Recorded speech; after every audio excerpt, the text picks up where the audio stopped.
Mr. Sahai, what do you make of this, this case, and what kind of a disrepute has it brought this profession in? See, first and foremost, I'll start with Pooja Khedkar's father, Dilip Khedkar. So he has been in the trade all his life. And from at least 2015, what we have seen is a number of cases and allegations leading to two suspension and might be any number of departmental inquiries. And yet he prospered in whichever service he was in and compulsorily retired in 2023. So that is his background. And I think his wheeling dealings inside the Maharashtra government would also have been useful or facilitated in getting these documents, which primarily happen at the level on which he was working. So at the district hospital level or whichever income certificate and back witness certificate. So might be that also played a role. Pooja Khedkar, she became a doctor. And I think whatever technical skills which she picked up, I think she has used it for the disability certificate only. That is what it seems like. Now, the major problem is that why the system is not able to detect. So, my own understanding and my experience is that it is a broken system.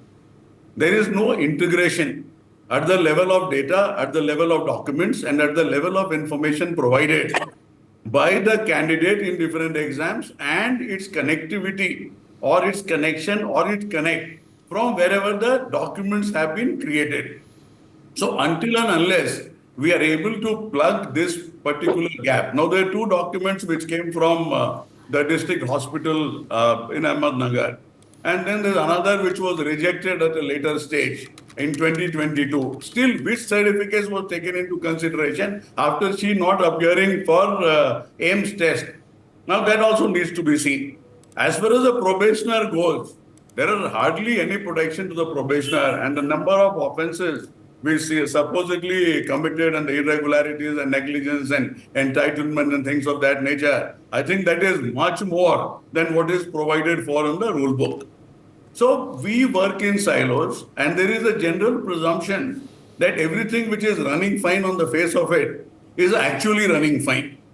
And these people, there is not only Pooja Khedkar, but I think the whole family, they have been accustomed to this entitlement and they have learned the habit of running roughshod and also getting wherever political favors or pushing it through the political establishment. Because he also continuing for at least one third of his career, having all sorts of suspensions and remarks and variety of other things. So I think this speaks of the general environment.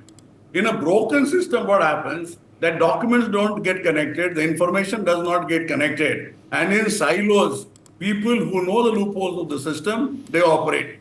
People who follow the rules, they find issues at every point in time. So this is where we stand. So until and unless we bring in, infuse, one is this ethics paper which we have. I don't know, the ethics paper in civil services has added to the ethical level in the bureaucrats, or it has gone down. I think a couple of years back, we had a IPS probationer who was caught cheating in the ethics paper itself. So Pooja Khedkar is a perfect example of how this whole system can be misused. System keeps maintaining a blind eye till the time there's something which crops up of a level which cannot be digested, of a level which cannot be closed or pushed behind the carpet. Had Pooja Khedkar not gone into the nature of idiosyncrasies which she did as a probationer in Pune, I don't think this would have ever come to light. So this is where we are, and as is generally said, till it is not caught, it's not a scam.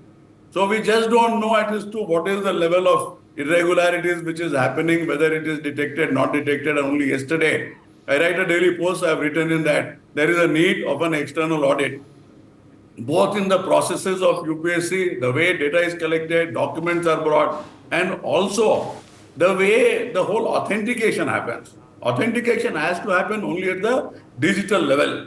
So any document created, and primarily you are not dealing with large number of candidates. People who finally clear the main examination are not more than 2,000. So to be completely clear and be 100% sure of all these candidates is certainly a doable exercise, but it needs a more intensive, more technologically sound system wherein the lapses cannot happen. Now, Right. somewhere all the details of the medical test would be available.